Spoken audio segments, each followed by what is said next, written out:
Assalamualaikum, Dokter Abdul Mutali. Apa kabar? Dokter Abdul Mutali, nampaknya ini sudah masuk bulan ketiga ini. 66 hari lebih lah di luar injury time kemarinnya gencatan senjata. Apa yang terjadi? Ini kok Amerika macam dicucuk hidungnya dengan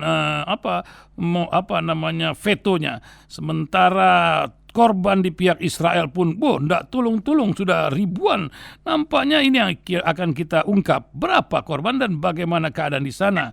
Kita juga ingin tahu siapa Yahya Sinwar, seorang seniman kah? Itu kata data para reporter yang mengatakan orang luar biasa yang satu ini. Belum lagi kita mengenal nantinya tentang tokoh-tokoh lain-lain seperti Abu Ubaidah yang menjadi sangat populer hari-hari ini. Ya, bagaimana Dr. Abdul Mutali mungkin bisa memberikan pencerahan dalam waktu 10-15 menit pagi hari ini. Silakan Dr. Abdul Mutali. Baik, terima kasih Pak Ihsan. Ada dua hal yang ingin saya sampaikan. Pertama, pasca veto Amerika Serikat terhadap draft resolusi yang diajukan oleh Uni Emirat ya sebagai salah satu anggota tidak tetap dan beberapa negara yang lain yang tergabung pada 15 anggota Dewan Keamanan PBB, ya 5 yang tetap, 10 yang tidak tetap. Begitu, itu menariknya luar biasa. 3 hari setelah itu, tanggal 11 Desember kemarin Pak Ihsan, itu ada Doha Forum. Nah, di Doha Forum ini luar biasa. Mungkin kita sebut sebagai KTT Oki jilid kedua, ya, setelah 1 bulan kemarin gagal gitu Pak Ihsan. Ya, kenapa? Dalam Doha Forum ini dibicarakan hal-hal yang sangat signifikan, ya, walaupun memang bukan pada level kepala negara, tapi lebih level kepada para menteri. Tetapi menurut saya ini justru lebih ciamik, lebih agresif begitu. Kita tahu bahwa hubungan antara Arab Saudi dengan Iran itu kan luar biasa seperti kutub utara, kutub selatan. Tetapi China itu kan berhasil ya memediasi 2 negara ini begitu. Tapi itu sebetulnya masih setengah hati.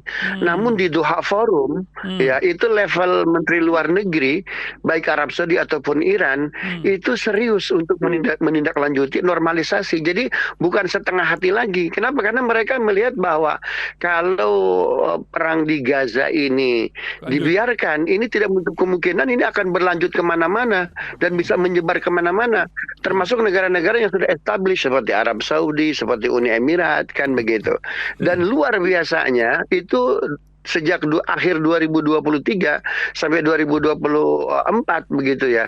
Itu draft APBN beberapa negara Teluk yang tadinya beli senjata ke Amerika itu dialihkan 100% semuanya ke Rusia. Itu yang terjadi. Nah, artinya ini akan terjadi perubahan besar-besaran. Jadi Amerika tidak akan lagi menjadi epicentrum polisi dunia. Begitu. Nah, ini salah satu kerugian yang luar biasa begitu. Kita ingat ya, Pak Ihsan, itu Imperium Romawi itu dia kalah karena bukan ada yang mengalahkan, tapi karena bangkrut begitu. Jadi saya kira Amerika harus banyak belajar begitu. Belum lagi Yaman yang menutup pintu gerbang ke terusan Suez, ya, luar biasa Yaman. Betul. Dan menariknya luar biasa, itu jarang-jarang. Kan biasanya kita tahulah bahwa perang di Yaman itu ada kontribusi Arab Saudi di situ tuh kan. Kan begitu. Tetapi coba luar biasa, bisa duduk bersama antara Houthi dengan Arab Saudi. Ini kan sesuatu yang luar biasa. Dan bayangkan, itu Mesir sampai mengeluarkan narasi yang luar biasa keras. Bagi kami itu Camp David itu masa lalu. Coba Pak Ihsan. Ya. Camp David itu menjadi masa lalu. Nah, saya kira statement-statement ini luar biasa. Ini kemenangan kemenangan diplomasi pasca veto Amerika terhadap gencatan senjata kemarin begitu. Nah, saya kira ini geopolitik internasional akan berubah. Artinya apa? Bahwa Gaza dia tidak bisa diabaikan, bahwa ini masalah kemanusiaan, dia masalah global. Jadi saya mengulang lagi narasi saya beberapa wawancara sebelumnya ya. Wajar kalau seorang Noam Chomsky dia merilis buku The Precipice, jurang, bahwa kalau Amerika tetap membela Zionisme, maka ini akan menjadi jurang, bukan hanya kehancuran bagi Amerika, tapi juga kehancuran bagi kemanusiaan. Nah sekarang bayangkan, GCC, Gulf Cooperation Countries, negara-negara Teluk mengalihkan APBN-nya yang sekian persen yang luar biasa sampai 20% pembelian senjata ke Amerika itu diberikan semua ke Rusia, ya, dan sebagian lagi ke China. Ini luar biasa. Kita tahu bahwasannya China itu kan tidak ada tidak punya terah gitu, nggak punya pengalaman jual senjata. Tapi dengan Doha Forum ini luar biasa. Ya, kemudian ini yang pertama, yang kedua Pak Ihsan, ya, bahwa memang kita kali ini sayang begitu ya, apa yang kita lihat, apa yang kita dengar itu, apalagi di media-media domestik kita begitu, hanya memberitakan kengerian, kebrutalan kan begitu. Nah, di balik itu ya. Yerusalem Post dia mengambil data dari beberapa kementerian kesehatan.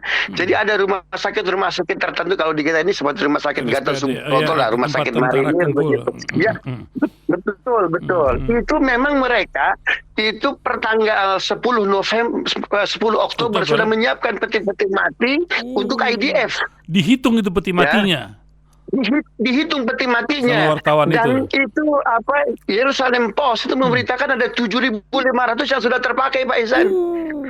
7.500 ya? Tentara. 7.500. Sekarang gini, coba kita untuk mengafirmasi data tersebut, coba kita lihat sekarang ya, serangan udara. Ya, untuk membantu serangan darat yang dilakukan oleh Zionis Israel yang sudah masuk ke Khan Yunis, bahkan sudah masuk ke rumah sakit terbesar Al-Shifa. Kena pasukan sendiri sebagian. Kena pasukan sendiri sebagian, dan sebagian nggak bisa keluar. Nah, iya, ini ada bantuan udara sekarang ini kan, ini menunjukkan sesuatu.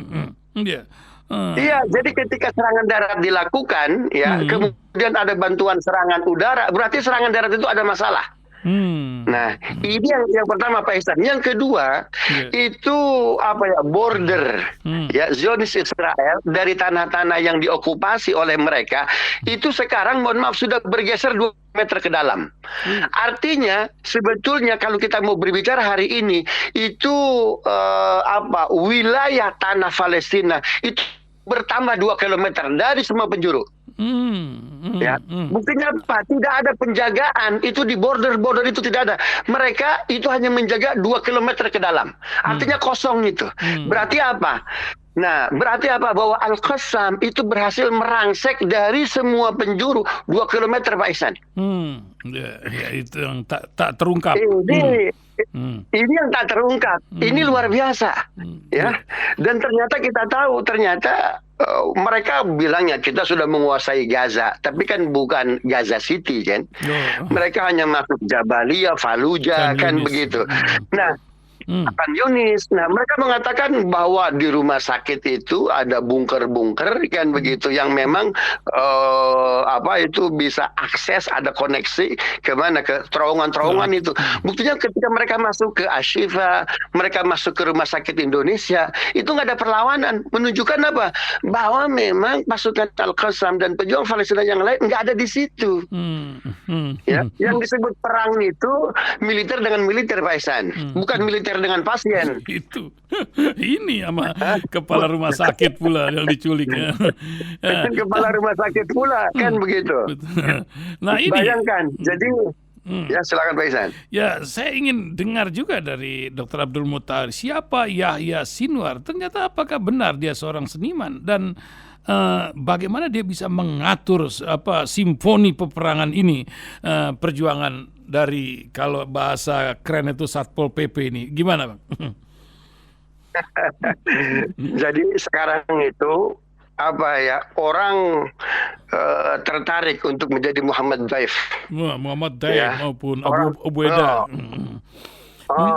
Kalau Pak Ubaidah kan itu juru bicaranya Pak Ihsan ya, juru bicaranya. Jadi sekarang ini itu banyak anak-anak Palestina remaja usia 15 tahun sampai usia 30 tahun. Kalau ditanya, tahukah kalian Muhammad Daif? Saya Muhammad Daif. Tahukah kalian Muhammad Daif? Saya Muhammad Daif. Oh. Saya Muhammad Daif. Jadi semua mengaku Muhammad Daif. Ya, semuanya mengaku Muhammad Daif. Ini sebuah kegiatan luar biasa. Jadi memang Pak Ihsan, jadi jangan salah, kita kan tahunya Inggris itu negara dengan IPM yang tinggi, indeks doktornya 40% tuh ya. Yeah. Ya, yang punya strata 3 itu. Tapi ternyata enggak tuh, ya. Buktinya kan sistem IDF sekarang kan itu bisa bisa di take down kan begitu ya. Betul. Jadi ternyata National Geographic itu menurunkan nggak kurang dari 45 hingga 50%. Justru mereka yang ada di terowongan itu S3 doktor Pak Ihsan. Iya, Masya Allah. Jadi bukan Bukanlah hanya Yahya sembarangan. tadi, jadi banyak Yahya, banyak Muhammad Daif Pak Ihsan. Dia tidak seperti Israel yang mengatakan kalau pemimpinnya dibunuh Syahid maka ini akan menurun. Enggak demikian buat Palestina. Sepertinya macam begitu, Bang. Ketika Syekh Ahmad Yasin wafat syahid kan Arantisi wafat kan harusnya goyang, ya. Harusnya Satpol PP ini kan goyang ini kan. tapi kan ternyata tidak goyang kan begitu. Jadi kenapa? Karena dalam sebuah perjuangan dia tidak berpijak kepada orang, tapi berpijak kepada sistem dan nilai. Pak Ihsan. Itu sekarang itu ada 2 TV Pak Ihsan yang diizinkan itu melakukan wawancara masuk ke metro, masuk ke terowongan, yaitu Al Jazeera dengan Sputnik News. Sputnik News masuk ke dalam, kami wawancara siapa katanya. Nah, terus kata mereka yang ada di terowongan, terserah Anda mau pilih siapa saja, acak saja. Loh, kami wawancara pakai bahasa Rusia, silahkan Anda wawancara. Ternyata semuanya fasih berbahasa. Artinya apa? Bahwa yang di bawah itu punya literasi edukasi yang luar biasa Pak Ihsan. Masya Allah. Artinya mereka sudah sangat paham bahwa untuk menggerakkan global, bahwa ada satu tanah di muka bumi ini yang belum merdeka, berarti mereka mesti paham minimum bahasa PBB lah. Mereka menguasai bahasa Inggris, mereka menguasai bahasa China, mereka menguasai bahasa Rusia. Kalau bahasa Arab memang kan bahasa ibu mereka. Gitu. Nah, bahasa sehari-hari. Jadi bukan hanya tokoh yang tadi Pak Ihsan sebutkan, Pak Yahya, tapi Muhammad Daif itu ribuan di Gaza, ribuan di Palestina. Masya Allah, Masya Allah. Wah, Dr. Abdul Mutali ini sudah pukul 8 sebentar lagi. Nah, apa yang ingin disampaikan terakhir dari Dr. Abdul Mutali terhadap perkembangan yang ada? Silakan, Dr. Abdul Mutali, penutup kisah. Ya, saya kira justru yang minta untuk dihentikan perang ini begitu, itu khususnya para tawanan perang Israel yang ada di jalur Gaza. Ini yang pertama. Yang kedua, masyarakat Israel itu sendiri. Dan yang ketiga, jangan salah, tentara itu sendiri Pak Ihsan yang minta gencatan senjata, yaitu IDF, kemudian serdadu-serdadu Amerika.